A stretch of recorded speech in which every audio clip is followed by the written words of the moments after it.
Bismillahirrahmanirrahim. Alhamdulillahi rabbil alamin. Allahumma salli wa sallim ala sayyidina Muhammadin wa ala alihi wa sahbihi ajma'in. Rabbi shrah li sadri wa yassir li amri wa hlul 'uqdatam min lisani yafqahu qawli wa ba'du. Alhamdulillahi rabbil alamin. Ibu-ibu sekalian yang insyaallah dirahmati Allah Subhanahu wa taala. Pertama, mari kita bersyukur kehadirat Allah Subhanahu wa taala karena pada kesempatan pagi hari ini kita masih diberikan nikmat oleh Allah untuk bisa hadir di tempat ini. Semoga Allah Subhanahu wa taala mencatatnya sebagai amal saleh. Semoga Allah Subhanahu wa taala mencatat langkah kita ke tempat ini sebagai langkah yang insyaallah akan menghapus dosa kita semuanya, menjadikan keluarga kita keluarga yang sakinah, mawaddah, warahmah. Semoga anak keturunan kita juga menjadi generasi yang salihin dan salihat. Amin amin ya rabbal alamin. Alhamdulillahirabbil alamin. Pada kesempatan pagi hari ini insyaallah kita akan melanjutkan tadabbur hikmah kisah dalam Al-Qur'anul Karim yang insyaallah hari ini kita akan membahas tentang kisah hidup Nabi Zakaria yang insya Allah nanti kita akan mencari secara detail kira-kira bagaimana hikmah apa saja yang bisa kita ambil dari pelajaran dari Nabi Zakaria. Kita akan fokus ngaji pada kesempatan pagi hari ini khususnya di surat Maryam ayat 2 sampai 9. Semoga nanti insya Allah sampai ayat 9. Dari ayat 2 sampai ayat 9 insya Allah surat Maryam yang bercerita kisah hidup Nabi Zakaria. Sebenarnya kisah Nabi Zakaria teng Quran itu bukan cuma di Maryam, teng Ali Imran nggih wonten, di beberapa ayat lain juga ada, cuma ada satu sekelumit kisah hidup Nabi Zakaria itu yang cukup lengkap dan biasanya diambil ibrah yang cukup banyak yang ada di surah Maryam 2 sampai 9. Sebenarnya banyak nggih, kalau hanya akan sampai ayat 9 karena aslinya nggih materine dereng wantun. Gara-gara wau wonten ngapunten. Tadi ketika saya menyiapkan materi ada tetangga depan rumah yang meninggal dunia. Jadi harus kula tutup tidak bisa dilanjutkan. Akhirnya sampai 9 mawon pun pada kesempatan hari ini insyaallah. Cukup insyaallah. Semoga cukup. Bismillahirrahmanirrahim. Kita mulai dari ayat yang kedua. Allah berfirman bismillahirrahmanirrahim. Dzikru rahmati rabbika 'abdahu Zakaria. Dzikru rahmati rabbika 'abdahu Zakaria. Allah memulai kisah tentang Nabi Zakaria itu menggunakan kata dzikru. Zikir. Umumnya terjemahannya memaknai dzikru itu sebagai nopo? Peringatan.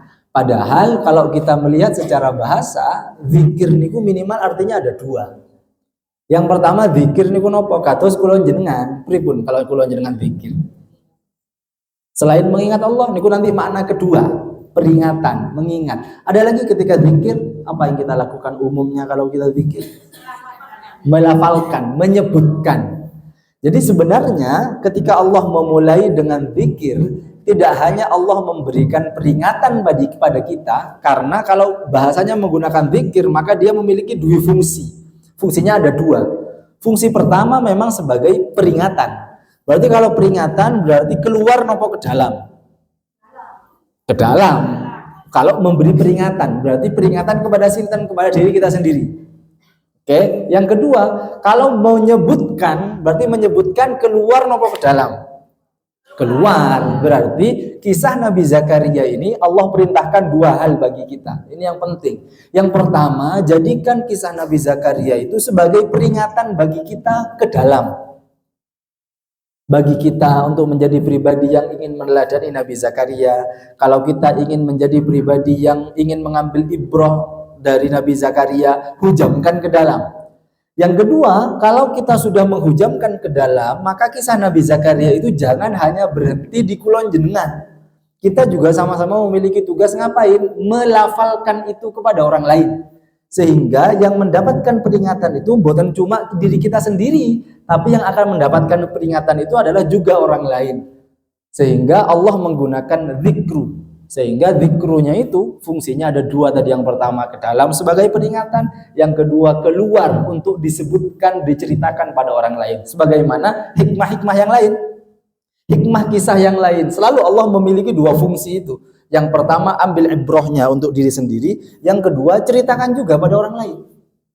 Ceritakan pada orang lain agar apa? Peringatan itu tidak berhenti di kita, tapi peringatan itu bisa sampai pada orang lain.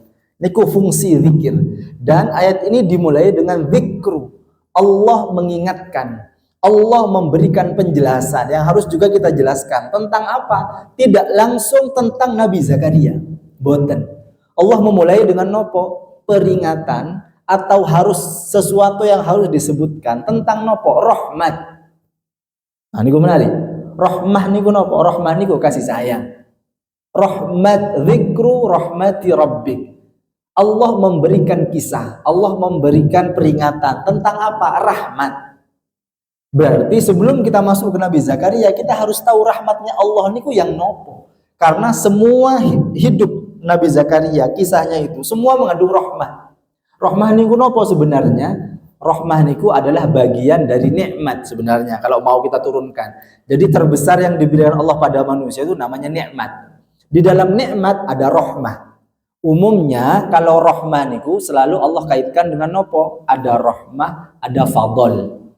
Dua-duanya sama. Dua-duanya sama-sama nikmat. Rahmah itu kasih sayang, fadl juga kasih sayang. Keutamaan mana aslinya, cuma fadl niku seringkali walaula fadlullah wa rahmatih. Mesti fadl rahmat, fadl rahmat. Karena keduanya selalu bergandengan. Kenapa? Dua-duanya itu sama-sama bagian dari nikmat Allah Subhanahu wa taala.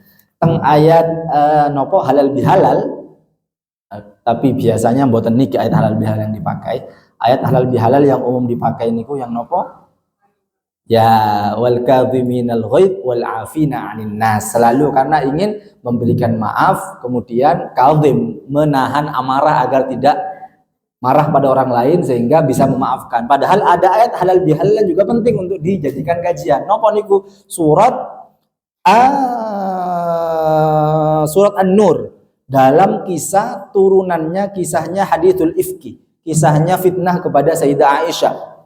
Surat yang turun kepada Aisyah kemudian membebaskan Aisyah di surah An-Nur niku, lebih tepatnya nopo? Lebih tepatnya di ayat 22 surat An-Nur. Di situ membahas nopo? Membahas nikmat. Yang kata Allah Subhanahu wa taala, nikmat itu sebenarnya dibagi dua.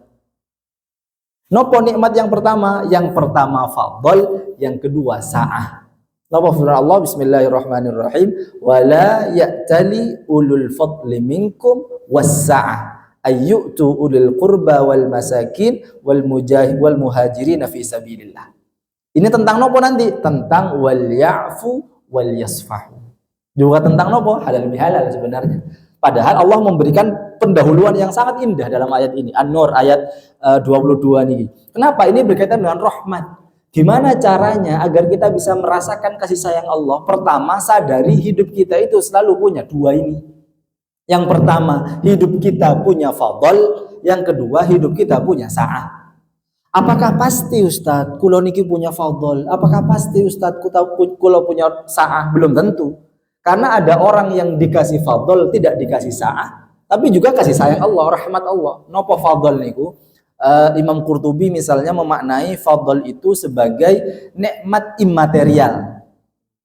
Nikmat nopo imaterial itu berarti bukan materi, bukan uang, bukan mobil, bukan harta, bukan, tapi yang imateri. Berupa nopo? Kalau kata Imam Qurtubi, nikmat dari fadl itu maksudnya nikmatul ilmi wal iman. Nikmat ilmu, nikmat iman. Niku fadl. Dan itu nikmat dari Allah. Itu bentuk kasih sayang Allah Subhanahu wa taala pada kula jenengan. Masalahnya nopo? Masalahnya banyak di antara kita menganggap bahwa nikmat itu hanya sa'ah. Bukan sa'atun ya, bukan sin yang panjang, tapi sa'ah. Sa'atun itu adalah kesempatan. Sa'atun itu adalah kelapangan, keluasan. Keluasan berarti nopo? Kalau kata Imam Qurtubi, sa'ah bimakna al-mal awil ghina. Harta atau kekayaan. Jadi nikmat itu wonten kali. Nikmat itu ada dua. Yang dua-duanya sama-sama rahmat Allah, sama-sama kasih sayang Allah. Satu, nikmat iman. nikmat ilmu, yang kedua nikmat harta, nikmat kekayaan. Tapi ada kalanya manusia yang punya dua-duanya. Dalam kisah niki An-Nur ayat 22 niki berkisah tentang sinten? Tentang Sayyidina Abu Bakar As-Siddiq.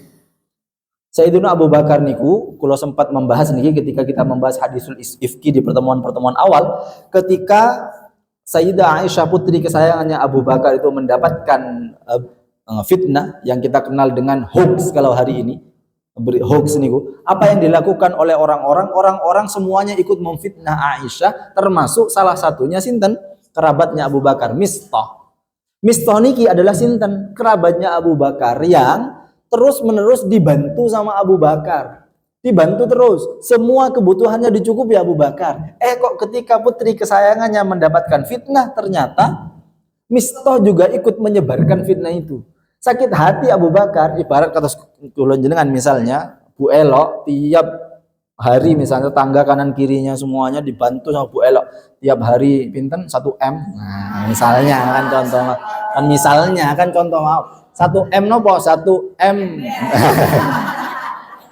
Ya misalnya kanan kiri tetangga niki dikasih sama Bu Elo, tapi ketika misalnya Bu Elo dapat fitnah, ternyata tetangganya ikut fitnah, apa yang dirasakan Bu Elo kira-kira? Ya, kira-kira masih dibantu lagi nopo mboten? Niki, sekelas Sayyidina Abu Bakar, coba dengan cek. Sekelas Sayyidina Abu Bakar, kata Abu Bakar, la unfiquhu abada, gak katene maneh. Kata Sayyidina Abu Bakar, selamanya saya ndak mau lagi ngasih Mistah. Kata Abu Bakar niku, nopo wis tak bantu, semua kebutuhan sampean wis tak penuhi. Kok bisa-bisanya ketika putri saya yang dikenal semua orang-orang yang baik, mosok dengan mudah percaya dengan itu dan ikut menyebarkan fitnah itu juga. Sakit hati ya Sayyidina Abu Bakar. Turun ayat ini. An-Nur ayat 22 ini. Wala ya'tali ulul fadli minkum wasa'ah. Jangan sekali-kali engkau bersumpah. Kata Allah Subhanahu wa taala. Khususnya sinten? Abu Bakar niku punya 2 nikmat. Yang pertama nikmat fadl, nikmat iman, nikmat ilmu. Yang kedua nikmat sa'ah. Juga punya kekayaan, punya harta dan macam-macam. Kalau sudah punya dua-duanya, jangan sekali-kali bersumpah untuk tidak membantu orang lain. Ngoten maksudnya. Yang menjadi masalah adalah kita itu seringkali menganggap bahwa nikmat itu hanya yang bersifat materi. Baru kalau ada orang ngasih duit, baru alhamdulillah. Baru orang ngasih mobil, alhamdulillah. Padahal harusnya yang kita alhamdulillah nopo, jenengan kulon jenengan hadir ke tempat ini harus di alhamdulillahi.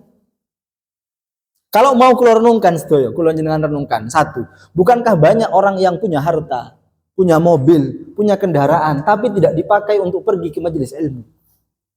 Kathah niku. Lah kulon jenengan dikasih kendaraan, dikasih motor, dikasih mobil sama Allah Subhanahu wa taala, tapi itu bisa digunakan untuk nopo? Mencari ilmunya Allah.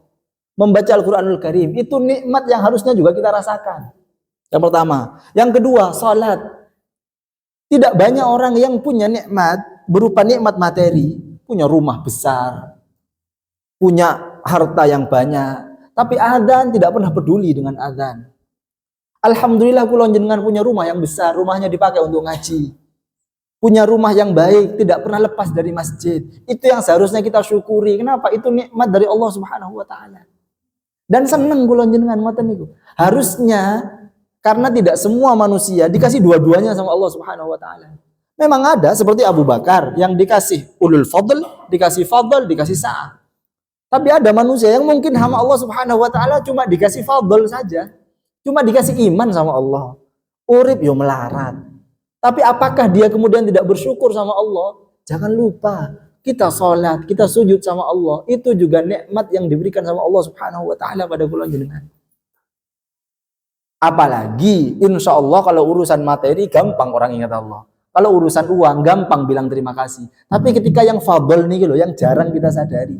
Nikmat Allah yang fadl nih. Kalaupun dikasih bisa sujud sama Allah. Kalau jangan baca hadis, macam hadis yang menarik. Hadis yang menyatakan bahwa nanti di akhirat yang paling indah adalah nopo? Sujud di hadapan Allah Subhanahu wa taala.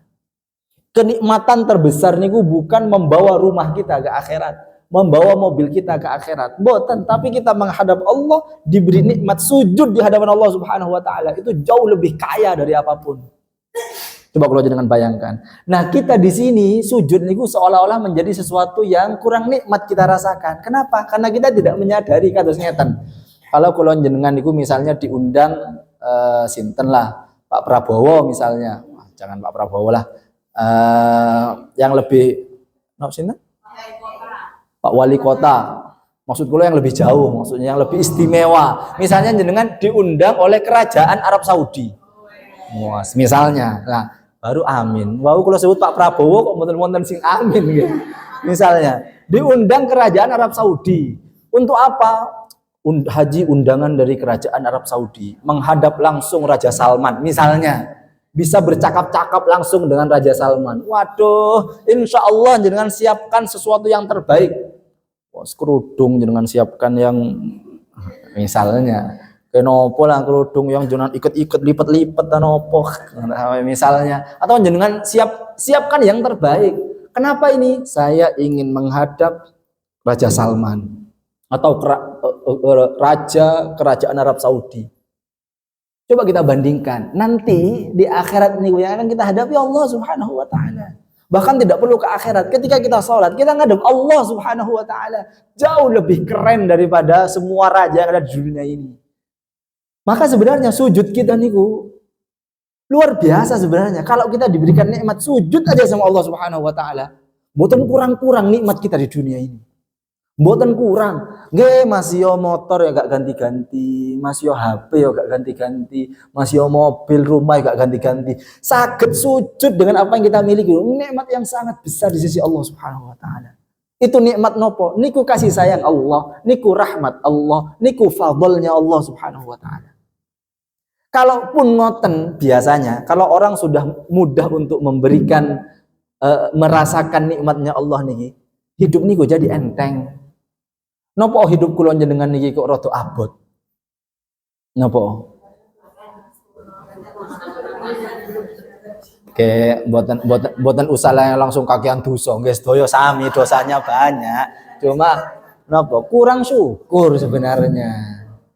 Kalau niki pengen mengajarkan nopo? Lagi-lagi niki pengingat, bukan cuma untuk jenengan kalau hanya menyebutkan, ini juga akan memasukkan ke dalam diri kula masing-masing. Cuma nomor satu niku nopo? Sadari bahwa Allah niku sayang pada umatnya, pada hambanya. Allah niku sayang. Dengan ngasih nopo? Allah ngasih harta, bentuk rahmatnya Allah.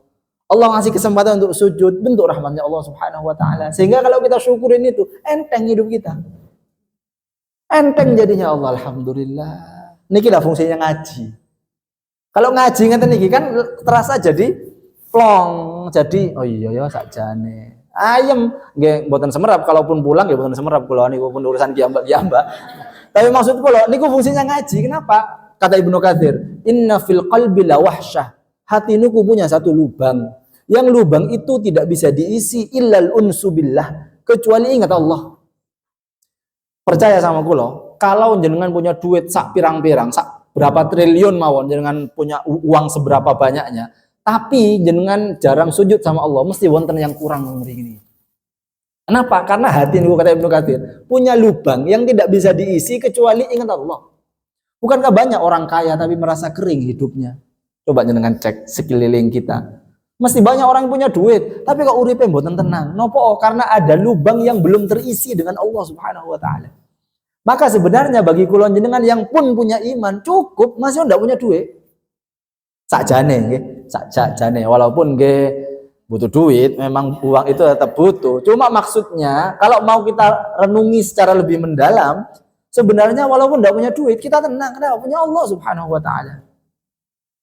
Kalau jadi ingat sebuah kisah tentang Muzaffir Ozak yang nulis buku judulnya Love is the Wine, judulnya salah satu afandinya Turki. Afandi niku napa riyen kok. Nggih, afandi niku artinya sebenarnya kiai. Jadi orang alimnya Turki niku bahasa Turki niku sebutannya afandi. Afandi niku sebenarnya artinya kiai. Ya, salah satu maknanya, kata maknanya. Cuma umumnya afandi itu disebut sebagai kiai. Kalau kemarin teng Jakarta dikasih hadiah oleh penulis dongeng anak. Nah, di situ ada penjelasan-penjelasan tentang orang alim bahasa macam-macam. Indonesia kiai, Turki afandi, ngono kae afandi niku. Salah satu afandi di Turki niku riyen wonten kisah. Tapi niki bukan hadis, bukan nopo niki hanya kisah-kisah kayak kisah mawon. Jadi suatu ketika di Turki niku ada orang yang keselak, langsung merap keselak jenengan. Makan nopong terus keselak. Lah niku mendatangkan semua tabib satu Turki. Niku ndak ada yang bisa mengeluarkan. Lengket teng mriki nih. Teng nopone? Teng tenggorokane. Lu lengket teng tenggorokane. Dia bingung, ya apa carane? Bingung dia sampai ketemu salah satu Afandi yang dia menyatakan, kamu kalau mau sembuh caranya cuma satu. Kata si Afandi ini. Apa caranya? Pergilah ke Amerika Serikat. Katanya nih, kok atuh. Nggih saya ngoten semerap niki real napa mboten. Cuma hikmahnya nanti menarik. Pergilah ke Amerika Serikat, pergilah ke Hotel X di kamar 200 sekian. Kata itu, karena disitulah ada obatmu. Menarik, di situ dijelaskan oleh Syekh Muzaffir Ozak nih dalam bukunya Love is the Wine. Katanya, ketika dia berangkat, si orang yang keselak tadi itu, sampai di Amerika Serikat, sampai di kamar 200 sekian, ketika dia buka pintu, apa yang dia temukan? Ada orang sakit, yang juga tidak sembuh-sembuh, dan dia sakitnya mangap, bukan sakit mingkem. Coba jangan bayangkan. Apa yang terjadi? Ketika orang yang tadi keselak nih masuk ke dalam, dia kemudian, nopo? Nopo istilahnya kalau nggak kaget. Nah, kaget yang kemudian ininya keluar masuk ke mulutnya orang yang sakit, dua-duanya sembuh. Coba bayangkan. Memang kalau jenengan baca, koyok gak masuk akal, kayak ngayal. Cuma hikmahnya dibaliknya menarik. Nopo katanya, rezeki walaupun sudah masuk kerongkongan, kalau itu bukan haknya, dia akan kembali ke orang yang berhak. Itu mboten menyalahi konsep dari agama Islam. Mau jenengan nopo, monggo kalau mau kita renungkan. Rezeki niku kados jenengan, misalnya nopo lah. Proyek wis dili koncoku iku sing duwe proyek. Misalnya pun coba kalau bukan rezekinya gagal. Enggak, itu maksudnya. Rezeki niku mboten nate salah alamat. Kalaupun waktunya sampai niku bahkan contoh yang tadi dijelaskan saya Muzaffir Ozak niku ekstrim contohnya pun melebet tenggorokan. Coba bayangkan jenengan. Jangan, tapi jenengan enggak usah membayangkan kemudian yo nopo enggak usah nih jangan bayangkan yo nopo Ustaz pun enggak usah. Maksud kula niku rezeki mboten pernah salah alamat. Hatal hut kata hadis niku kan sampai hewan melata yang ada di lubangnya Allah jamin rezekinya. Coba bayangkan. Masa kula jenengan masih meragukan janjinya Allah Subhanahu wa taala urusan rezeki. Sehingga kita harus nopo syukur. Minimal masih mboten punya duit, nggih nomor satu, mari kita syukuri nopo fadlnya Allah yang diberikan ke kula jenengan. Mboten kata, monggo jenengan kalau mau renungkan, mboten kata orang yang bisa diberi kesempatan hadir ngaji. Niku mboten kata. Nggih wonten mawon. Wonten mawon. Ketika mau ngaji, aduh tonggo nok sing gak ono iki. Gak jadi ngaji. Ketika mau ngaji, aduh reuni halal bihalal, nggak situ ngaji. Coba jangan bayangkan, kau atas sebabnya. Nah, kula jenengan diberikan nikmat untuk bisa datang mawon, itu adalah fadl kasih sayang Allah yang diberikan pada kula jenengan. Dan harus kita nikmati. Yang pertama, kula mutan panjang-panjang nanti jadinya bahas Nabi Zakaria jadinya. Yang kedua, sa'ah. Nah, sa'ah niku keluasan harta. Kalau udah dapat dua-duanya, kados kisah Abu Bakar. Dikasih fadl sama Allah, dikasih sa'ah, maka jangan sekali-kali wahai Abu Bakar engkau bersumpah untuk tidak lagi memberi sedekah kepada Mistah. Ketika turun ayat niki, nopo katanya Abu Bakar Siddiq, wallahi semenjak ayat ini turun maka saya tetap akan memberikan sedekah pada Mistah ila yaumil qiyamah, sampai hari kiamat. Karena ini seolah-olah menjadi teguran pada Sayyidina Abu Bakar ketika itu. Termasuk ini juga pada kula jenengan. Kenapa? Karena ayatnya mboten membahas tentang Abu Bakar. Gak ada sebutannya wala ya'tali ulul fadli minkum wassa'a ya Abu Bakar, mboten wonten Abu Bakarnya. Ini berarti kalau dalam konsep ulumul Quran, nopo rumusnya biasanya dalam konsep ulumul Quran itu kalau ada ayat yang sifatnya umum itu harusnya ibrahnya bi umumil lafzi la bi khususiyatis sabab. Yang kita bisa jadikan dalil itu bukan sebabnya. Jangan karena kisahnya Abu Bakar kemudian ini kan ayat ini untuk Abu Bakar Ustaz, berarti untuk kulo mboten. Kecuali disebutkan spesifik Abu Bakar. Kalau lafadznya umum, maka dalam ulumul Quran rumusnya niku napa? Harus kita jadikan ibrahnya niku umumul lafadz. Lafadznya yang umum. Berarti kalau lafadznya umum, ini bisa berlaku untuk semua manusia. Berarti akan ada juga orang yang memiliki ilmu, memiliki harta. Kalau orang memiliki harta dan ilmu, maka jangan sekali-kali bersumpah untuk tidak membantu orang lain. Itu kata kuncinya. Kenapa? Karena ilmu, karena harta, dua-duanya sama-sama bagian dari rahmat Allah Subhanahu wa taala. Nah, ngoten, ketika dapat rahmat, satu, ingat itu dari Allah. Yang kedua, sebutkan pada orang lain agar orang lain juga bisa merasakannya. Yang pertama. Yang kedua, baru Allah melanjutkan. Yang ketiga, zikru rahmati rabbika abdahu Zakaria. Ini rahmat yang ingin Allah jelaskan kepada sinten. Tidak langsung Allah menyatakan zikru rahmati rabbika Zakaria. Tapi Allah menjelaskan nopo abdahu, hambanya Allah. Sangat indah sekali ketika Allah menyatakan zikru rahmati rabbika abdahu Zakaria. Berarti Nabi Zakaria disebutkan oleh Allah, diantar dengan kalimat yang sangat indah, nopo, hambanya Allah Subhanahu wa taala. Berarti nopo, hamba niku di sisi Allah adalah derajat yang amat sangat tinggi. Kenapa? Karena hamba itu dikaitkan dengan orang yang mulia, yakni para nabi. Ini juga nopo, ini juga berlaku kepada sinten, Rasulullah SAW. Nabi Muhammad juga sama ketika peristiwa Isra, di surah Al-Isra, nopo bunyi ayatnya? Subhanalladzi asra bi abdihi, juga sama dengan hambanya Allah. Ini menunjukkan nopo, abdun, hamba itu adalah status yang amat sangat tinggi di sisi Allah Subhanahu wa taala. Sehingga Syekh Nawawi Al-Bantani itu dalam kitab Qami' Tughyan memberikan penjelasan kepada akhlak, termasuk akhlak manusia sesama manusia itu, kalau punya budak, kata Syekh Nawawi Al-Bantani, kalau punya budak jangan sekali-kali memanggilnya dengan budak, wahai budakku. Tidak berdosa, cuma ini etika sosial. Kata Syekh Nawawi Al-Bantani, jangan manggil wahai budakku. Kenapa? Karena saya, kata Syekh Nawawi Al-Bantani, juga budak. Budaknya sinten? Budaknya Allah Subhanahu wa taala. Maka jangan sekali-kali memanggil budak. Kenapa? Karena khawatir si budak itu mungkin akan tersinggung ketika dipanggil budak. Nah Ustadz, saat ini budak pun boten wonten, kita arahkan ke nopo misalnya, ke pembantu. Harusnya tidak dosa dan tidak bersalah, cuma akhlak yang paling baik harusnya kalau punya pembantu sebutannya bukan wahai pembantuku. Nah mungkin diganti nopo mbak, mungkin diganti nopo sus, atau diganti nopo bibi, bude, atau nopo. Banyak kalau punya sinten keluarga teng Bekasi nopo Jakarta kulo supe. Kebetulan punya pembantu, yang pembantunya sebutannya Mbak. Wow, ada yang sebut Mbak, ada yang sebut bahkan nopo ART. Walaupun itu sebenarnya makna lain dari pembantu, cuma ada kalanya ketika menyebut orang lain pembantu itu mungkin memang tidak berdosa, tapi secara etika sosial mungkin ketika dipanggil pembantu dia akan merasa ya rendah, merasa, dan itu yang dilarang sebenarnya dalam agama, termasuk sebutan ini.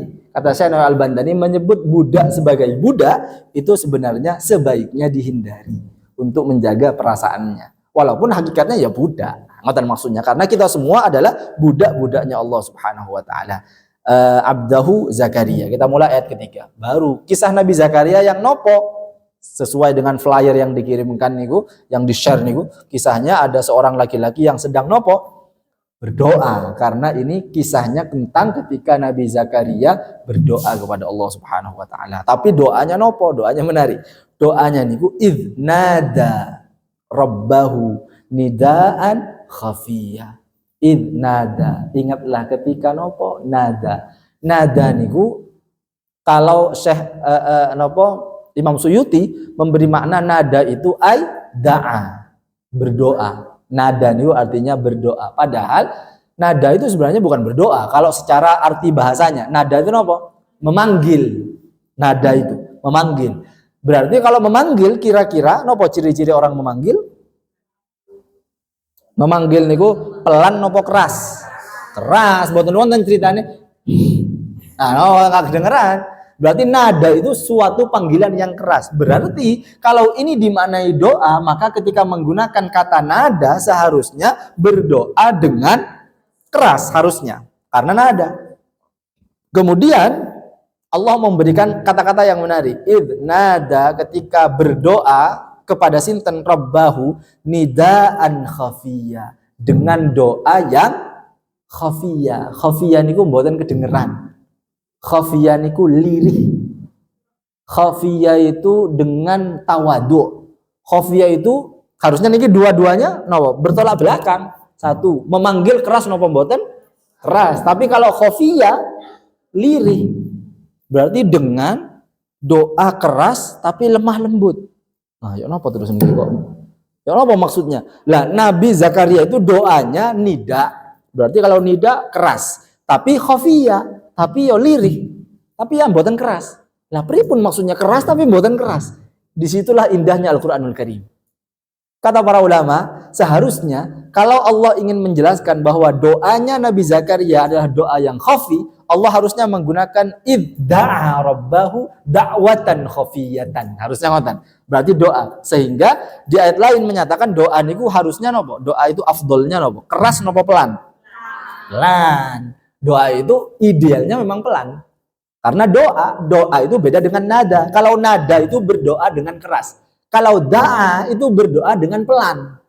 Itu bedanya. Nada itu berdoa dengan keras, da'a itu berdoa dengan pelan. Lah kok di sini digabungkan, ada yang keras, ada yang pelan. Kenapa kok digabung? Panggilan yang keras, doa yang keras tapi khafiyah. Ini kata para ulama tafsir yang panjang penjelasannya, minimal ada 2 alasan. Kalau nulis 2, kalau tidak salah ada 4 alasan. Cuma kalau hanya nulis 2 di sini. Yang pertama, kenapa disebutkan doanya niku keras tapi khafiyah? Yang pertama, kenapa keras? Karena beliau Nabi Zakaria itu ingin punya anak dalam waktu yang lama. Pengen punya anak, berdoa untuk punya anak dalam waktu yang lama sekalipun. Pengennya luar biasa pengen punya anak. Sedangkan ketika kisah ini turun, Nabi Zakaria itu umur berapa?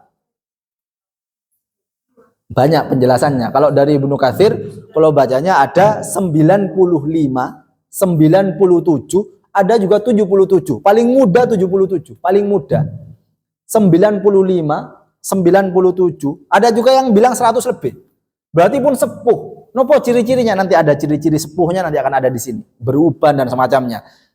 Ini pun sepuh. Pertanyaannya, apakah Nabi Zakaria itu baru pengen punya anak ketika sudah usia sepuh? Nggih mboten, mulai riyin. Mulai dulu pun doa nih. Makanya disebutkan doanya nada, doanya nida. Kenapa? Karena sudah pengennya luar biasa. Kata sekolah jenengan, kalaupun pengen terus-menerus, anak kecil, anak kula niku. Anak kecil niku kalaupun pengen, kira-kira pengen ndak dikabulkan sama kula misalnya. Apa yang dia lakukan? Minta lagi. Nggak dikasih lagi. Mintanya semakin suaranya semakin merendah atau semakin meninggi? Semakin meninggi. Jadi harusnya mintanya semakin tinggi. Kenapa? Karena yang diinginkan sudah dari waktu yang lama. Kata para ulama tafsir, itulah alasan untuk menunjukkan, Allah ingin menunjukkan bahwa permintaan yang dilakukan oleh Nabi Zakaria itu bukan permintaan yang baru disampaikan pertama kali. Ini pun permintaan yang dari dulu, saking pengennya, sehingga ini menjadi permintaan yang lantang. Cuma itulah bedanya para nabi dengan orang biasa. Kalau orang biasa, anak kula misalnya, ketika dia minta tidak dikabulkan, maka yang menguasai dirinya adalah nopo? Nafsu. Untuk nopo? Semakin tinggi, semakin tinggi, semakin tinggi. Tapi tidak dengan nabi. Walaupun cek pengen punya anak. Nabi Zakaria, walaupun cek pengen punya anak, sampai nida, sudah sangat lantang sebenarnya. Cuma mintanya khafiyah, mintanya tetap menggunakan adab, mintanya tetap menggunakan etika berdoa. Niku kerennya para nabi. Sehingga Allah menggabungkan nidaan khafiyah. Niku kata para ulama tafsir. Wah menarik. Kalau mboten baca tafsir paling lah iya kok iso nidaan khafiyah. Ternyata hikmahnya besar sekali. Nida itu karena lama waktunya, sangat pengennya, tapi tetap tidak lupa dengan adab ketika berdoa, yakni harus tadarru, harus pelan-pelan, harus minta yang serius, menunjukkan kebutuhan. Namanya orang minta. Itu khafiyah. Makna yang pertama. Makna yang kedua, kenapa doanya khafiyah? Kata Ibnul Jauzi dalam tafsirnya, liyab'ud 'anir riya. Mintanya saking pengennya sudah punya anak, tapi kenapa kok mintanya pelan-pelan? Mintanya tadarru, mintanya kok samar-samar, mintanya kok boten bengok-bengok, nopo? Karena ingin menjauhkan dirinya Nabi Zakaria dari riya.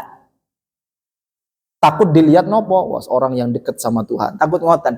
Kados niki mboten kula tahu, mboten kula sebutkan, istri kula nggih mboten tahu juga. Tak apa-apalah kula sebutkan. Jadi beberapa hari yang lalu niku, beberapa bulan yang lalu, kula pengen sekali tasbih. Tasbih. Tahu dia, tasbih digital. Mboten tasbih yang biasa, tapi tasbih yang cincin. Sama jenengan. Maksud kula, kenapa kula bukan tasbih yang gitu? Karena kalau tasbih yang biasa niku, cek ketoke koyo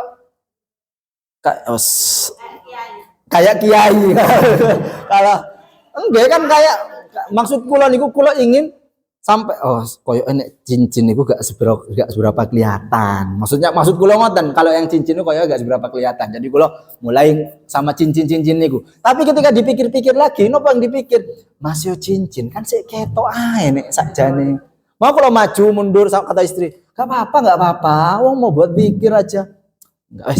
Gak jadi. Nopo? Sebenarnya sama kayak niki alasannya. Bukan kalau ingin menyamakan dengan Nabi Zakaria, bukan. Cuma maksudnya ya bukan anir ria, khawatir, nggak namanya kekhawatiran, khawatir nanti dikira was. Nah, ngoten mawon yang kula pikirkan, walaupun nggih mboten salah lagi-lagi. Cuma itu yang membuat kula ragu. Tuh kok peka yo. Pengen sakjane biar kemana-mana bisa nggak lepas, tapi yo kok. Nah, ini banyak pertimbangan. Salah satu alasannya nopo? Lihat bukan anir ria, karena khawatir. Namanya hati. Hati ngeliat orang, wah ngeliat jenengan ambil ngaji, koyo enak sambil ngene-ngene ya, misalnya. Nah itu yang kalau khawatirkan biar tidak terjadi riak dalam hati kula, sehingga baru diputuskan kemarin kemarin lusa ya, atau kemarin minggu ini lah, nggak jadi, tutup, nggak jadi kalau beli. Karena alasan salah satunya niku. Ternyata baru kalau baca tadi ya Allah, sami mawon ternyata. Para nabi itu sampai meminta kepada Allah Subhanahu wa taala. Kenapa? Karena takut dia dianggap riak karena minta terus. Berarti minta terus kan nida, berarti di semua tempat tetap meminta. Sehingga khawatir riya, sehingga menggunakan khafiyah. Yang nomor satu. Termasuk yang kedua, nopo? Li'alla yaqulan nas, agar manusia itu tidak berkata. Kenapa khafi? Mboten lantang, mboten terus menerus di depan orang.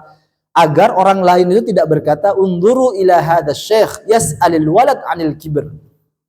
Alal kibar. Biar orang-orang enggak ngomong, dia loh sudah tua, kok saya jaluk anak Nah, biar menghindari itu, sehingga doanya tidak diketahui orang lain. Agar apa? Agar orang-orang itu tidak ada yang mencemooh, padahal kondisinya sudah tua, usia 90-an, usia 100-an, tapi kok saya pengen anak Sehingga nidaan khafiyah. Itu yang dimaksud kata Allah Subhanahu wa taala ketika menggunakan nidaan khafiyah. Tapi enggak, minta terus. Karena minta nopo? Mintanya anak. Enggak mungkin baru tua baru minta anak. Dari dulu minta anak. Kalau jadi ingat, sebenarnya doa niku kuncinya nopo sih sebenarnya? Satu, doa niku kuncinya yakin sebenarnya. Kalau jangan pun yakin dikabulkan sama Allah Subhanahu wa taala. Kalau punya contoh, tapi niki kula pernah cerita napa mboten nggih? Kula punya contoh temen kula, kakak kelas kula riyen niku berikhtiar untuk punya anak niku lama sekali, mungkin 5-6 tahunan ikhtiar punya anak, ke dokter, ke macam-macam, boten diberi rezeki sama Allah Subhanahu wa taala. Sampai suatu ketika temen kula satunya yang sebenarnya dia rodok jahil temen kula niki. Semoga nggak ngelihat, tapi dia kalau direkam di YouTube ya. Misalnya teman kula niki jahil dan teman akrab mereka niku, teman akrab. Nah, tapi teman kula walaupun jahil, teman kula niki memang putranya salah satu kiai besar. Tapi jahil orangnya. Nah, guyon-guyon lagi silaturahmi ceritanya. Wonten kula lagi silaturahmi, terus tanya, "Ya apa takokno abahmu po? Bekne duwe apa pesen ben aku iki iso duwe anak?" Niate kan ngoten, takokno. "Oh iya," kata dia, padahal guyon dia. "Oh iya. Jarene abah nek pengen duwe anak iku gampang." Padahal niku niatnya nopo? Iseng. Gampang nek duwe anak iku sito. Sampeyan niku mangano matoa. Semerap buah matoa jenengan. Nggih. Mangano matoa. Iya ta? Iya, jarene abah iku nek mangan matoa iso gampang duwe anak. Iya. Matur yo nang apa? Terus ngoten. Yakin si temen kula niki senior niki. Mantun niku tumbas matoa. Mantun niku tumbas matoa. 1 bulan kemudian beneran hamil. Karena yakin niku tadi. Mantun niki silaturahmi male temen kula niki. Alhamdulillah, matur suwun yo sampai nang abane sampean. Aku alhamdulillah hamil macam-macam. Kaget dia. Wih, kata dia. Loh apa? Aku lo sakjane guyon rasane.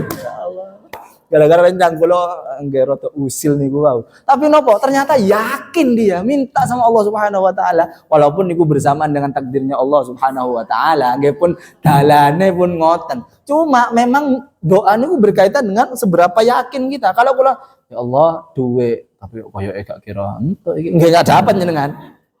Ana hadis qudsi. Ana inda dhanni abdi bi. Saya itu tergantung prasangka hambaku. Nek hambaku yakin dia itu yang akan dia dapatkan sesuai dengan hambaku. Tapi lagi-lagi bukan berarti ini nanti kita akan jadi bahan untuk nopo. Ustadz, kula pun yakin. Tapi kok kadang-kadang wonten kula pun yakin pakai qaf.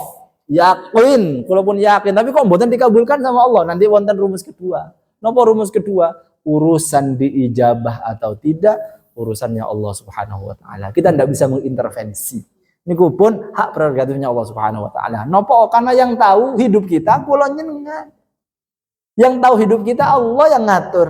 Lah kok bisa-bisanya kita mendikte Allah agar seperti yang kita inginkan? Nggih mboten saged.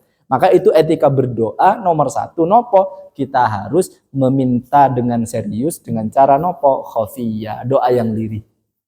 Ini biasanya jenengan kalau mau serius mentadabburi ini ketika tahajud misalnya baca doa ini. Idnada rabbahu nidaan khafiyah. Kalau minta sama Allah, minta dengan lirih. Minta jenengan ketika tahajud sama Allah Subhanahu wa taala, ya Allah, nyuwun nopo?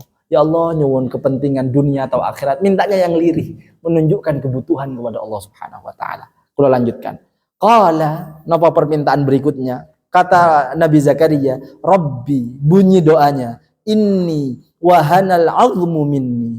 Ya Allah, ini sesungguhnya saya, sungguh. Maka etika berdoa berikutnya nopo? Kalau minta sama Allah, dasarkan itu dengan kesungguhan. Kudu serius nek minta.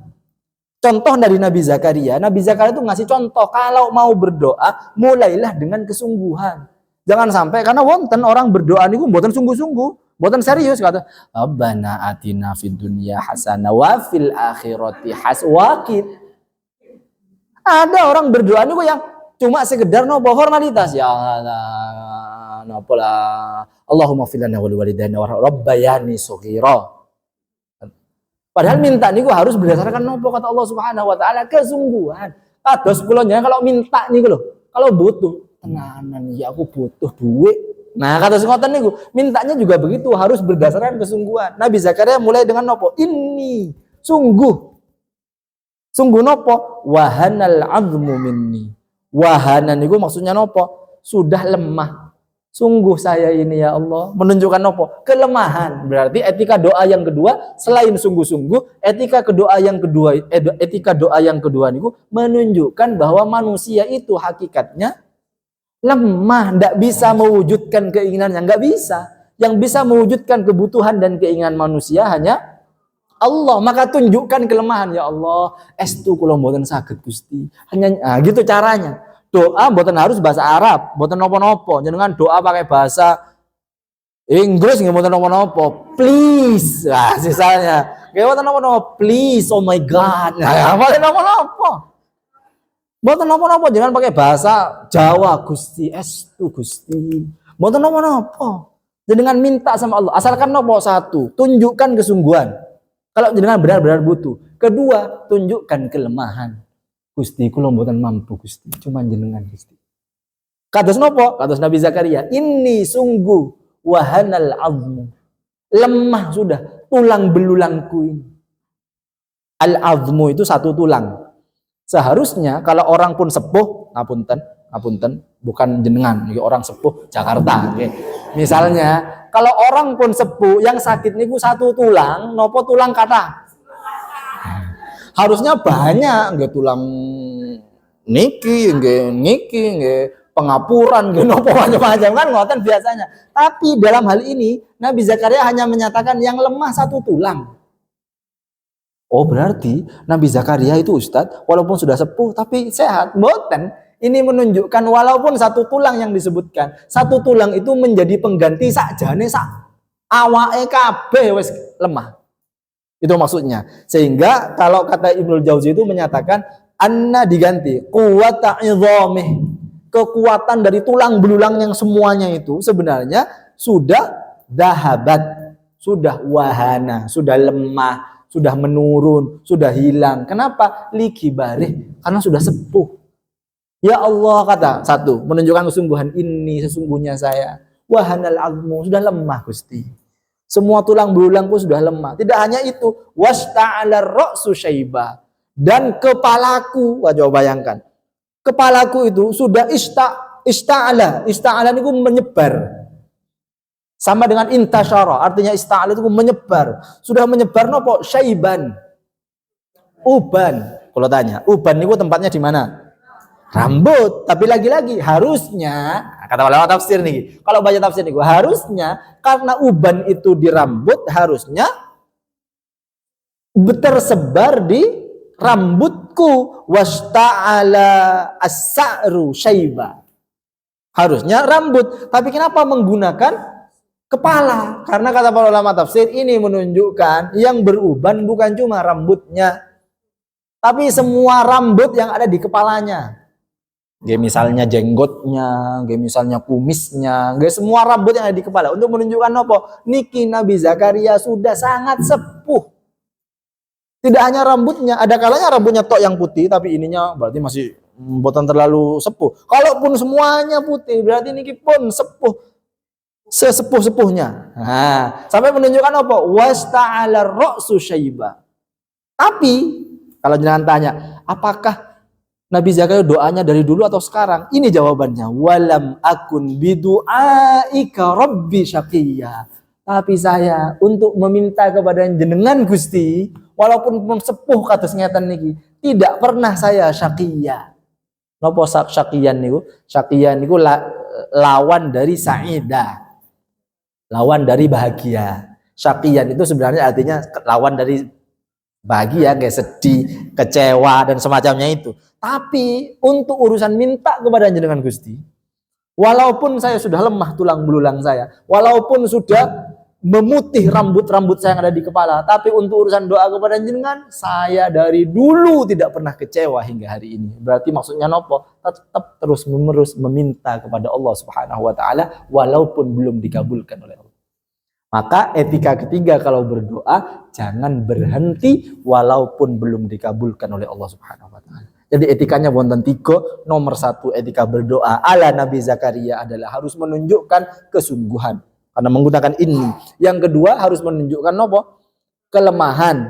Wahanal azmu minni. Baru yang ketiga etikanya harus tidak boleh berhenti berdoa walaupun belum dikabulkan oleh Allah Subhanahu wa taala. Karena Allah punya cara bagaimana doa tersebut dikabulkan. Masih ingat dengan kalau sering bercerita ini, masih ingat kisahnya tentang sinten? Kisah tentang Imam Ahmad bin Hanbal dan istighfar. Masih ingat jenengan yang istighfar niku nggih? Tukang roti yang dengan istighfar terus. Kalau tanya, apakah tukang roti itu ketika berdoa untuk bertemu Imam Ahmad kemudian karena lama tidak ketemu kemudian berhenti? Boten, tetap minta. Sampai apa? Allah punya cara bagaimana si tukang roti dipertemukan dengan Imam Ahmad bin Hanbal. Sama dengan itu sebenarnya. Nabi Zakaria itu ketika belum dikabulkan sama Allah terus minta. Belum dikabulkan terus minta. Tapi mintanya jangan sampai merasa syaqiyah. Jangan sampai merasa kecewa karena belum dikabulkan oleh Allah. Ampun kecewa. Nopo Allah yang memiliki otoritas, Allah yang memiliki hak prerogatif kapan, dan Allah yang maha tahu kapan doa seseorang ini tepat waktunya untuk dikabulkan oleh Allah Subhanahu wa taala. Itu 3 etika doa sebagaimana yang telah disebutkan oleh Nabi Zakaria. Qala rabbi inni wa hanal 'azmu minni washta'ala ar-ra'su syaiba wa lam akun bidu'aika rabbi syaqiyya. Baru lanjutkan. Wa inni, ini motif. Sekarang motif. Wa inni khiftul mawaliya min warai wa kanat imraati aqira fahabli min ladunka waliya. Kalau tadi etika meminta, etika berdoa, apa yang didoakan oleh Nabi Zakaria? Doa minta anak. Ternyata ketika minta sama Allah niku, caranya nomor satu adalah motifnya harus Allah. Niki tips doa dari Nabi Zakaria. Apakah boleh Ustaz kalau niki minta kepada Allah agar kula jadi orang kaya? Boleh. Mboten napa-napa. Cuma yang paling penting napa-ne? Motifnya. Selipkan motif, ya Allah kula nyuwun jadi orang kaya. Nanti kersane kekayaan kula niki. Nah, napa? Untuk nopo, misalnya kalau pengen punya rumah Gusti, nanti kalau punya rumah, rumahnya kalau buatkan aula untuk ngaji. Wah, misalnya enggak ada Bu Elok, padahal pun kalau kode-kode ada. Misalnya ngoten, kersane nopo, kersane itu ada motif Allah Subhanahu wa taala di dalamnya. Sama kayak ketika nopo Nabi Zakaria berdoa kepada Allah, motifnya kalau orang pengen punya anak, buat nopo. Sekarang motifnya orang punya anak macam-macam loh. Satu, ketika ditanyakan, "Apa sampean pengen duwe anak?" Ya ben rame ae omahku. Wonten sing wonten pendapat ngoten. "Apa sampean kok pengen duwe anak?" Ya engko ben ono sing nerusno perusahaanku. Kan kata, motifnya banyak. Kata Allah Subhanahu wa taala, jangan lupa. Dari kisah Nabi Zakaria kita belajar, kalau sampean berdoa pengen punya anak, jangan lupa nomor satu motifnya niku Allah Subhanahu wa taala. Kenapa? Kata Nabi Zakaria, inni khiftul mawaliya min warai. Karena yang saya khawatirkan, kata Nabi Zakaria, ini bukan diriku yang saya khawatirkan. Ada kan orang yang juga pengen punya anak agar apa? Agar nanti kalau saya sudah tua ada yang merawat. Ada yang ngoten. Padahal Nabi Zakaria ngajarkan nopo, kalau mau punya anak yang dipikirkan nanti kapan? Setelah sepeninggal. Mewarai ini maknanya min ba'di mauti. Setelah saya meninggal, yang saya khawatirkan niku ya Allah, kata Nabi Zakaria, yang saya khawatirkan bukan hari ini, tapi nanti kalau saya sudah meninggal, terus siapa yang ingin melanjutkan lafaz Allah yang akan disampaikan pada manusia? Siapa yang akan melanjutkan la ilaha illallah ini? Nah, kalau saya sudah tidak ada, kalau saya tidak punya keturunan, sinten yang akan melanjutkan dakwahmu? Maksudnya ngoten. Maka motifnya nopo Allah Subhanahu wa taala. Sedangkan wa kanat imraati aqira, sedangkan istriku itu akhir. Nopo akhir niku? Nggih, artinya sebenarnya mandul. Cuma akhir niku bukan mandul yang permanen. Ngoten istilahnya. Mboten semerap kula. Karena ngeten, kata para ulama, akhir niku adalah tidak bisa punya anak karena satu, kalau kata ulama tafsir nggih, akhir niku liki barisin niha. Pendapat pertama, kenapa sudah tidak punya anak? Karena pun terlalu sepuh, pun tidak punya anak. Tapi pendapat ini jadi mboten terlalu kuat. Kenapa? Doanya Nabi Zakaria dari dulu masih muda. Tapi wonten pendapat ini, kenapa sudah akhir? Karena kondisi saat itu istrinya sudah sepuh sehingga tidak mungkin punya anak. Mana yang pertama?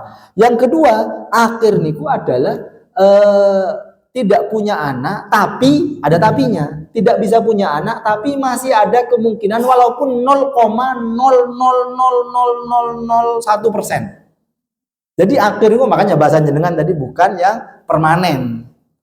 Nah, kalau bukan permanen berarti kalau spidol niku bot marker berarti kalau spidol.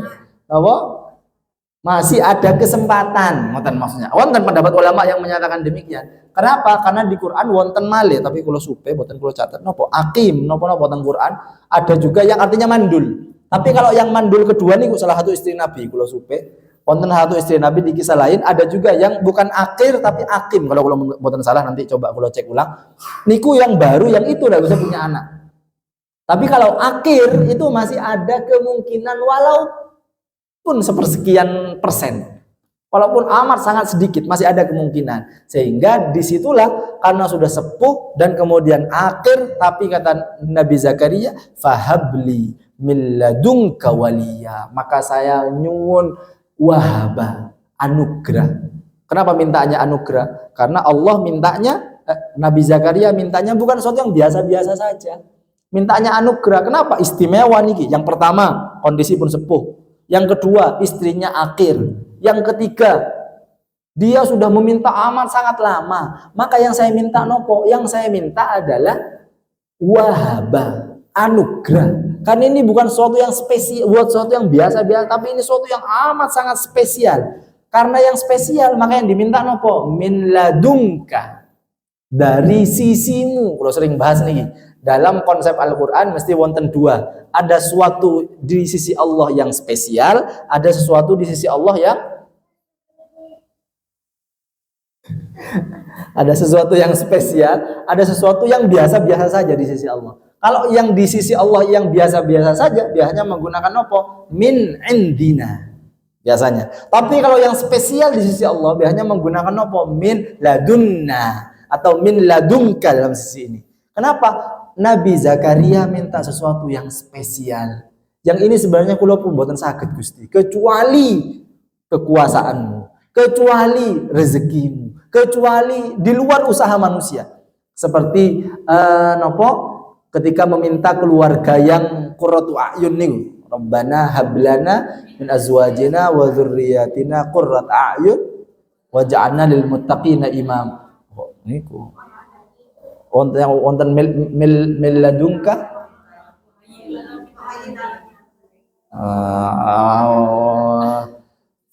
innaka antal wahhab.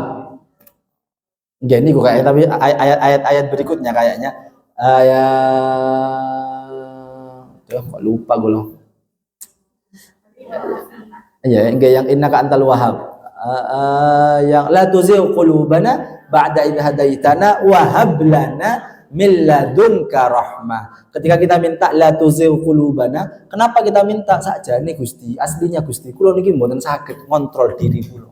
Sehingga kula minta yang spesial dari jenengan, min ladunka rahmah, dari sisi jenengan yang sangat spesial. Karena kula niki mesti sering tergelincir, maka minta yang spesial.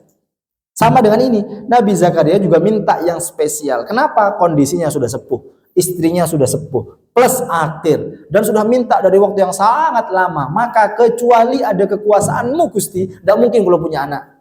Maka mintanya min ladungka, mintanya nopo? Anak spesial yang bisa menjadi waliya. Karena di awal minta khiftul mawali, ditutup dengan waliya. Minta anak yang bisa menjadi penggantinya. Wali ini ku maknanya banyak. Ada yang makna wali ini ku teman setia. Wali ini ku teman setia.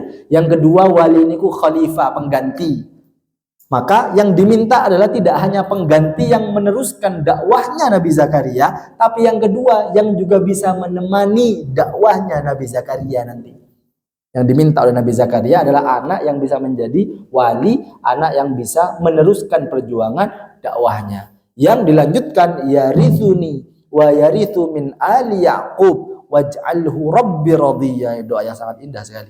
Yarithuni, tidak hanya menjadi waliku, tapi anakku nanti itu bisa mewarisiku. Wa yarithu min ali Yaqub, dan juga mewarisi keluarga Yaqub. Yaqub niki sinten kalau kata Ibnul Jauzi, yang dimaksud Yaqub ada dua.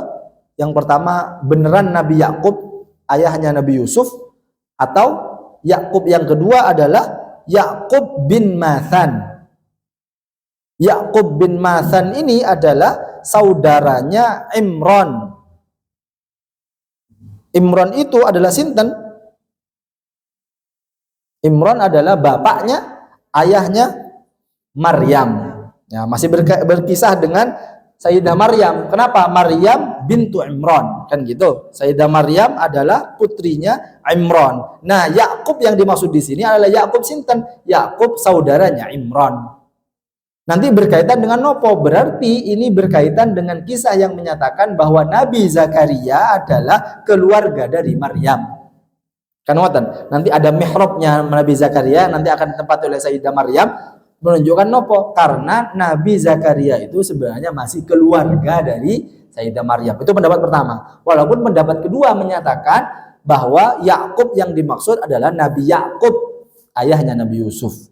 Sehingga dalam hal ini berarti Nabi Zakaria itu adalah sinten? Gurunya Sayyidah Maryam. Ngoten. Dua pendapat, yang mana yang benar wallahu a'lam. Bahkan Allah tidak memberikan penjelasan yang detail, ini kalau hanya menyebutkan pendapat beberapa ulama tentang Yakub yang dimaksud sinten. Cuma yang intinya adalah apa? Tujuan punya wali tadi itu adalah apa? Bisa mewarisi. Mewarisi nopo? Satu, mewarisi kenabian. Walaupun ini diperselisihkan di kalangan ulama tafsir. Kenapa? Karena Nabi tidak bisa mewariskan kenabian. Karena Nabi itu bukan warisan. Ayahnya Nabi, apakah pasti anaknya Nabi? Belum tentu. Makanya tapi wonten mendapat niku. Yang dimaksud Nabi Zakaria itu minta sama Allah, ya rithuni, bisa mewarisi kenabian dariku. Maksudnya apa? Maksudnya agar kalau punya anak, harapannya anak ini bisa melanjutkan risalahnya. Ya rithuni. Atau pendapat yang kedua maksudnya nopo? Si Nabi Zakaria dan keluarganya ini adalah keluarga yang kaya raya. Sehingga harapannya ketika punya anak yang bisa mewarisi nanti sinten, anak yang bisa memanfaatkan hartanya dalam kebaikan.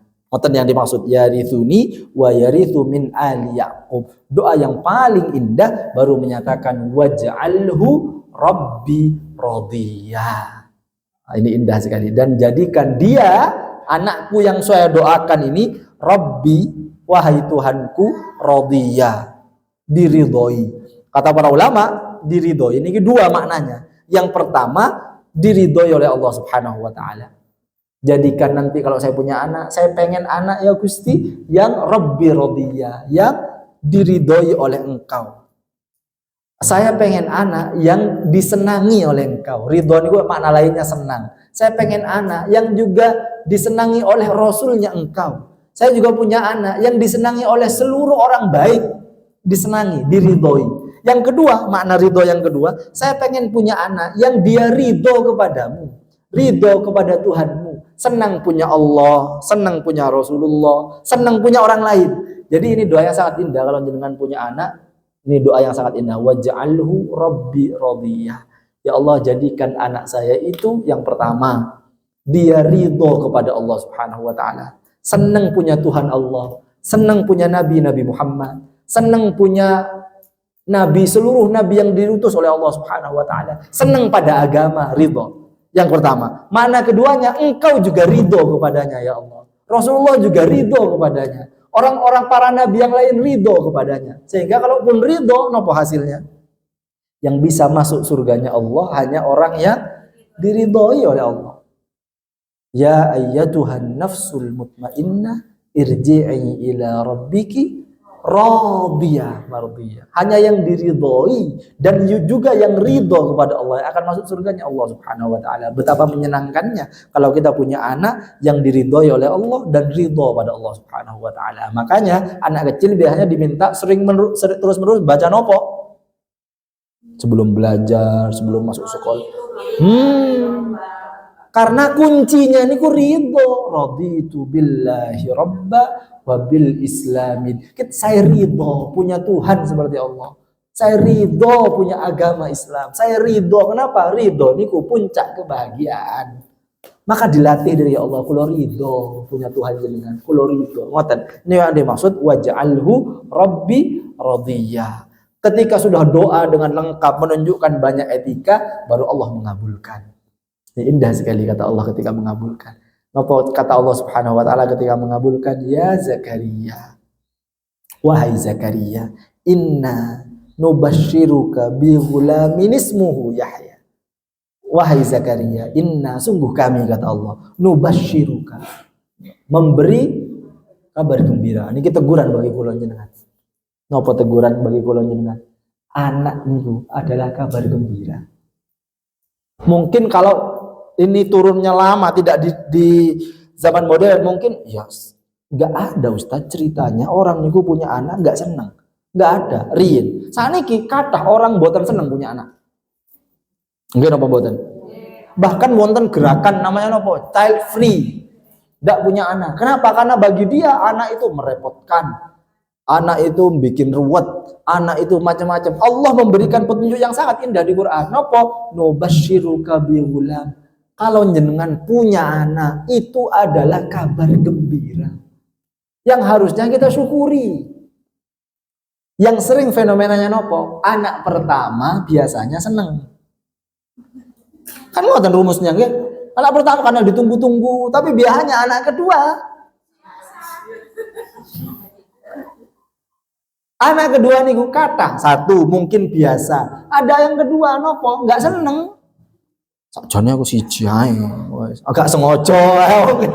Sehingga karena nggak sengaja perasaan nopo basyirnya niku, perasaan kabar gembiranya berkurang, padahal mau anak keberapa pun kata Allah Subhanahu wa taala. Pertama, kedua, ketiga, ke-10, ke-11, keberapa, semua anak yang diberikan oleh Allah itu rezeki yang diberikan oleh Allah. Sehingga kita harus nopo seneng no kata Allah Subhanahu wa taala. Karena anak itu semuanya basyir. Semua anak itu adalah kabar gembira. Jangan sampai kalau kula jenengan punya anak, kula minta doa istri kula insyaallah mantun niki melahirkan anak kedua, mohon doanya semoga diberikan kesehatan. Alhamdulillah basyir. Yang lebih senang lagi yang kecil nih kok. Yang lebih senang lagi, tapi dia motifnya beda kalau yang kecil. Motifnya mainan. Pun dari sekarang janji. Nanti kalau saya punya adik, saya belikan mainan karena dia senangannya tayo, enggak senangan tayo. Saya beliin tayo. Kalau sama istri sudah motif ini motif. Apa modus? Apa modusnya nih? Dia pengen beli tayo, sajane dia yang pengen sajane.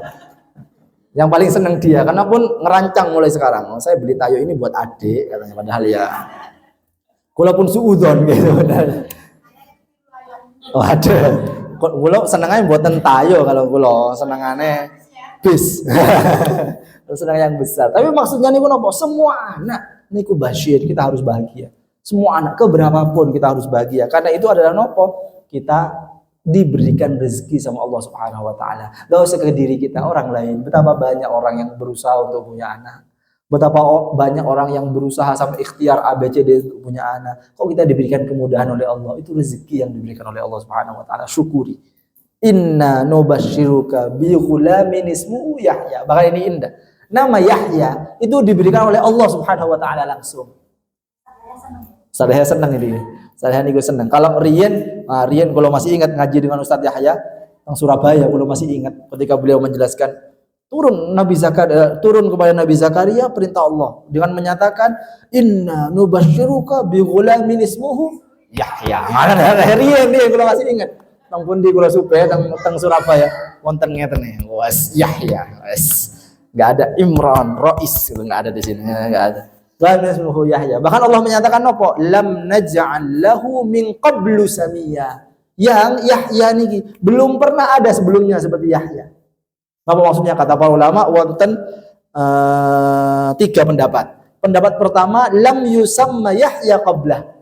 Sebelum lahirnya Nabi Yahya tidak pernah ada manusia bernama Yahya. Kata para ulama tafsir. Pendapat pertama, niki kula ngambil dari Ibnul Jauzi. Yang kedua, kenapa tidak ada orang yang beri nama Yahya? Karena yang disebut min qablu samia, samia itu bermakna mithlan wa nadhira. Tidak ada yang akan sama, serupa.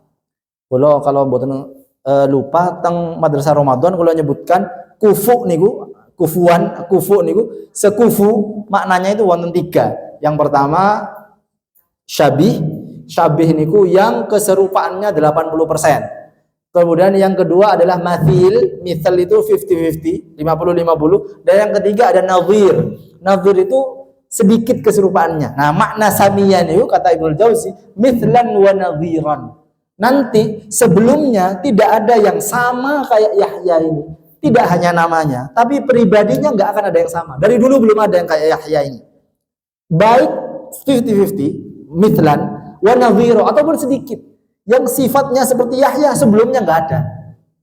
Kata Allah Subhanahu wa taala ketika mengabulkan permintaannya Nabi Zakaria. Kenapa kok hanya berhenti di sebelumnya min qablu? Karena nanti setelah Nabi Yahya akan ada orang yang jauh lebih mulia lagi. Sinten niku? Salah satunya Nabi Muhammad sallallahu alaihi wasallam. Maka penyebutkan nopo min qabl. Dari sebelumnya enggak ada yang seperti ini. Mithlan wa nadhira. 50-50 mirip enggak. Atau sedikit 20% mirip enggak ada. Pokoknya ini adalah laki-laki yang spesial. Lam naj'al lahu min qabli samiyah. Enggak ada. Makna yang ketiga, lam naj'al lahu min qablu samiyah itu adalah lam talid al-awaqir mithlu walada. Sebelumnya dari dulu kalau orang sudah akhir Kalau sudah apa tadi? Artinya tidak bisa punya anak, sudah mandul tadi itu. Sebelum ini kata Allah Subhanahu wa taala, enggak ada orang bisa melahirkan walaupun kemungkinannya kecil, enggak bisa. Hanya berdasarkan doamu, berdasarkan usahamu wahai Zakaria, saya berikan Yahya yang sebelumnya tidak pernah ada, orangnya tidak pernah ada, namanya tidak pernah ada, sifatnya tidak pernah ada, bisa lahir dari perempuan yang akhir juga tidak ada sebelumnya. Itu maksud lam naj'al lahu min qablu samiyah. Kemudian Allah melanjutkan, Nabi Zakaria melanjutkan, qala rabbi anna yakunu li ghulam wa kanat imraati aqira. Ini kalau kula jenengan salah baca, ini bisa menjadi pernyataan yang kontradiktif. Napa? Qala, kemudian Nabi Zakaria berkata, rabbi ya Tuhanku, anna yakunu li ghulam. Kok bisa saya punya anak? Nah, kok bisa? Kan minta. Loh kok sekarang menyatakan kok bisa saya punya anak? Wa kanat imraati aqira, sedangkan istri saya akhir. Wa qad balagtu minal kibari itiya, dan saya sudah sampai usia yang sangat sepuh. Sampai kesepuhan saya sudah intaha. Atiya niku sudah habis. Saking menunjukkan sepuh nemen. Nah, yuk nopo? Kok tiba-tiba ketika sudah dikasih terus kok bisa? Nah, kata para ulama, nopo? Ini adalah ta'ajjuban. Nopo? Takjub, kalimat takjub bukan berarti menolak. Lah kok bisa? Mboten ngoten. Ya Allah, ternyata kula sak. Ngoten maksudnya. Qala rabbi anna yakunu li ghulam. Ya Allah, kok bisa Gusti? Ngoten. Ini takjuban. Ini takjub. Kok bisa? Padahal kok bisa saya punya anak? Padahal istri saya divonis akhir. Padahal saya sudah sepuh. Ternyata jenengan masih bisa. Ngoten maksudnya. Qala rabbi anna yakunu li ghulam wa kanat imraati aqira wa qad balaghtu minal kibari itiya. Jawaban Allah amat indah sebagai penutup ngaji kita pada kesempatan pagi hari ini. Jawaban Allah sangat indah. Napa kata Allah? Qala kadzalik. Simpel sekali jawabannya Allah. Napa kadzalik niku? Ya ngono iku. Pas jawabannya coba.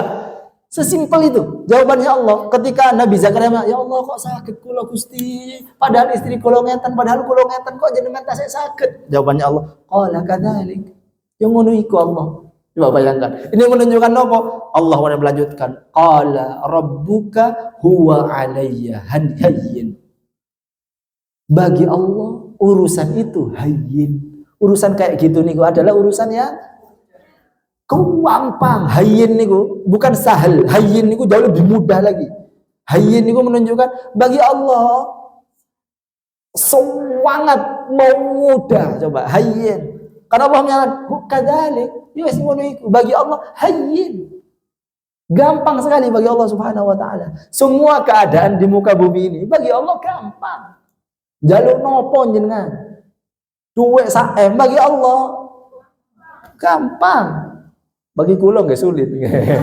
Bagi Allah gampang. Tapi kalau Allah mau ngasih mudah. Masih ingat kula riyen pernah cerita teng Pasuruan riyen ada orang yang semasa hidupnya miskin. Gak punya duit, tapi minta terus sama Allah. Menurut kisah keluarganya, minta terus pengen sugih. Minta terus sama Allah. Tapi bagi Allah gampang sebenarnya. Pripun caranya semerap jenengan. Ini semasa hidupnya sampai usia 60 tahun. Miskin. Gak punya duit. Miskin. Tapi minta terus pengen kaya. Ternyata Allah ngasih kekayaan mendadak 5 miliar sehari.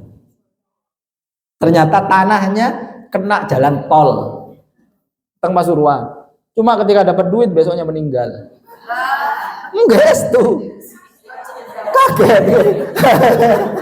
Tapi niku tuh bagi Allah hayyin. 5M niku. Bahkan ketika orang bank, orang yang membawa napa kalau kena tol ganti rugi napa? Kompensasi. Ganti untung. Nah, yang enggak bawa ganti untung, mboten dibawa uangnya, dibawa cek 5 miliar. Sama bapaknya ditolak. Gak gelem aku nek kertas opo iki. Lah jenengan bayangkan selama hidup 60 tahun enggak pernah megang uang sebanyak itu. Kalau ini beneran uang, terus saya tentang kisahnya nih. Kalau ini beneran uang, saya minta dalam bentuk uang. Gak beneran dianterin uangnya, dicairkan ceknya, dikirimin uang sekian M niku, dikawal polisi macam-macam, semalaman sumpek. Ya opo gitu. Itu niku besoknya beneran meninggal. Coba bayangkan.